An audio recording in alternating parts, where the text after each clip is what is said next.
এবছর কিন্তু আপনারা অনলাইনের মাধ্যমে বোর্ড চ্যালেঞ্জ করতে পারবেন। যাদের পরীক্ষার রেজাল্ট খারাপ হয়েছে কিন্তু আপনার কনফিডেন্স আছে যে আপনার রেজাল্ট ভালো হবে, তারা চাইলে অনলাইনের মাধ্যমে বোর্ড চ্যালেঞ্জ করতে পারবেন। তো কিভাবে বোর্ড চ্যালেঞ্জ করবেন সঠিক নিয়মে, সেটা এই ভিডিওর মাধ্যমে দেখাবো। সঠিক নিয়মে বোর্ড চ্যালেঞ্জ না করলে কিন্তু রেজাল্ট পরিবর্তন হতে না আসতে পারে। তো কীভাবে বোর্ড চ্যালেঞ্জ করবেন, কত টাকা ফি লাগবে এবং কবে রেজাল্ট দিবে, সব কিছু আপনাদের এই ভিডিওর মাধ্যমে বলে দেওয়া হবে এবং জানানো হবে। তো এই জন্য আপনার মোবাইল ফোন থেকে যে কোনো ব্রাউজার ওপেন করে নেবেন। আমি গুগল ক্রোম ব্রাউজার ওপেন করে নিয়েছি এবং সার্চ বারে এখানে লিখবেন হচ্ছে, আমি বড় করে এখানে লিখে দিচ্ছি এবং ডিসক্রিপশনে দিয়ে দেবো, কমেন্টেও পিন করে দিয়ে দেবো।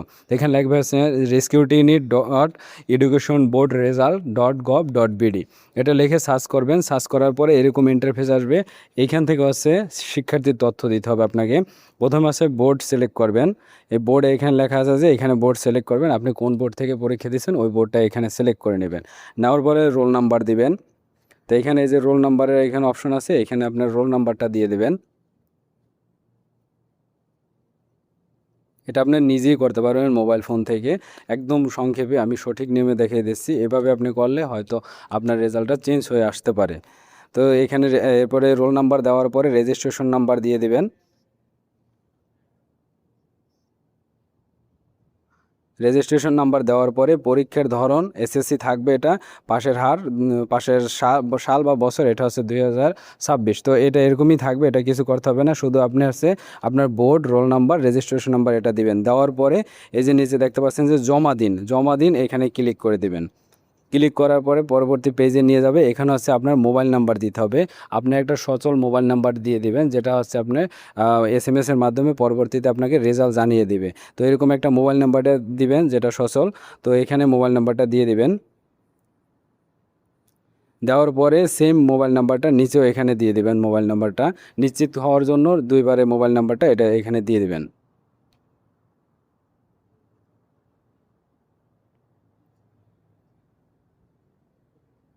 তো আমি মোবাইল নাম্বারটি দিয়ে দিচ্ছি। তো ভিডিওটি কন্টিনিউ করলে আপনারা কীভাবে পেমেন্ট করবেন এবং কত টাকা ফি লাগবে সব কিছু দেখতে পারবেন। এবং তো এইখানে হচ্ছে এখন এটা দেওয়ার পরে মোবাইল নাম্বারটা নিচে দেখতে পারবেন যে শিক্ষার্থীর যে ডিটেলস এটা চলে আসছে, ওর তথ্য এটা চলে আসছে। এবং এইখানে হচ্ছে জমা দিন, মোবাইল নাম্বারটা এখন সেভ করার জন্য এইখানে জমা দিন এখানে ক্লিক করে দেবেন। ক্লিক করার পরে এরকম নতুন পেজে নিয়ে যাবেন। এখন আসছে বিষয় নির্বাচন। আপনি কোন সাবজেক্টে আপনি ফেল করছেন সেটা আপনি এখানে দেখাবে।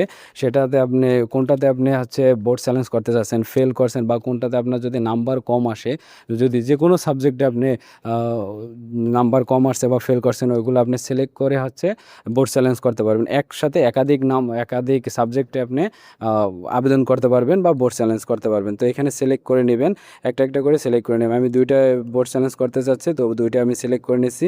এরপরে নিচে দেখতে পারবেন যে বিষয় কোড চলে আসছে। যে কয়টা আপনি বোর্ড চ্যালেঞ্জ করতে চাচ্ছেন ওই কয়টা সিলেক্ট করছেন ওগুলোর বিষয় কোড চলে আসবে। এবং এখান থেকে ফি প্রদান করুন, এখানে ক্লিক করে দিবেন। দেওয়ার পরে এখানে জমা দিন এই অপশনে রেখে এরকম আপনি মিনিমাইজ করে রাখবেন এবং আপনার বিকাশ অ্যাপসটা ওপেন করে নেবেন। যে কোনো কারো বিকাশ অ্যাপ থেকে আপনি এটা পেমেন্ট করতে পারবেন টাকা। এখান থেকে এডুকেশন ফি এখানে ক্লিক করবেন, করার পরে পরবর্তী পেজে চলে আসবে। এখান থেকে নিচে একটু স্ক্রল ডাউন করবেন, করার পরে দেখতে পারবেন যে এসএসসি 2026 রেস্কিউট্রিনি, এখানে ক্লিক করবেন। করার পরে এখন এরকম নতুন ইন্টারফেস আসবে। এখান থেকে হচ্ছে বোর্ড নাম, এখানে কোন বোর্ড থেকে পরীক্ষা দিয়েছেন ওই বোর্ডের নামটা এখানে সিলেক্ট করে দিবেন এবং পাশের বছর এটা সিলেক্ট করবেন। আপনি এই বছর 2026 সালে বোর্ড চ্যালেঞ্জ করতে চান, তো এই জন্য এটা দিয়ে দেবেন এবং রোল নাম্বার দিয়ে পরবর্তীতে ক্লিক করলে এরকম ইন্টারফেস আসবে। এখান থেকে পরবর্তীতে ক্লিক করবেন এবং কত টাকা, 300 টাকা নেবে। প্রত্যেকটা সাবজেক্টের জন্য 150 টাকা, আপনি দুইটার জন্য 300 টাকা নেবে। যে এরকম প্রত্যেকটা সাবজেক্টের জন্য 150 টাকা করে নেবে। তো এখান থেকে আপনি পিন নাম্বার দিয়ে আপনি এখানে পেমেন্টটা করে দিবেন। করার পরে এখন হচ্ছে আপনি ওইখান থেকে বের হয়ে আসে আবার ওই যে ওয়েবসাইট আসবে যেখানে আপনি মিনিমাইজ করে রাখছিলেন। ওইখানে আসার পরে এখানে দেখবেন যে একটু পরে জমা দিন, এই জমা দিন এখানে ক্লিক করে দেবেন। এখানে দেখবেন যে ডিউ আপনার 300 টাকা আছে, কারণ আপনি দুইটা সাবজেক্ট যদি এখানে যতটা সাবজেক্ট আপনি এখানে সিলেক্ট করবেন ওই কয় টাকা এখানে দিতে হবে। প্রত্যেকটা সাবজেক্টের জন্য 150 টাকা করে ফি নেবে। তো এখানে জমা দিন দেওয়া হয়ে গেলে আপনার এটা পরিশোধিত, এটা হচ্ছে গ্রিন হয়ে যাবে। এবং নিচের এটা এখানে 00 দেখাবে। তো এভাবে আপনি এবং উপর দেখতে পারবেন যে ধন্যবাদ, আপনার আবেদন সফলভাবে জমা দেওয়া হয়েছে। তো এরকম দেখতে পারবেন, দেখা হলে আপনি বুঝবেন যে আপনার আবেদনটি গ্রহণ করা হয়েছে এবং আপনার পেমেন্টটি হয়ে যাবে। এখন হচ্ছে আপনার কি রেজাল্ট কবে দিবে? রেজাল্ট হচ্ছে আপনার 1 মাস পরে বা 3-4 সপ্তাহ পরে আপনার যে মোবাইল নাম্বারটা দিয়েছেন ওই মোবাইল নাম্বারে SMS এর মাধ্যমে আপনাকে রেজাল্ট জানিয়ে দেওয়া হবে, অথবা আপনি ওয়েবসাইটে গিয়ে আবার আপনি যেরকম রেজাল্ট দেখছেন ওইভাবে আপনি আপনার রোল নাম্বার এবং রেজিস্ট্রেশন নাম্বার দিয়ে দেখতে পারবেন। ধন্যবাদ সবাইকে।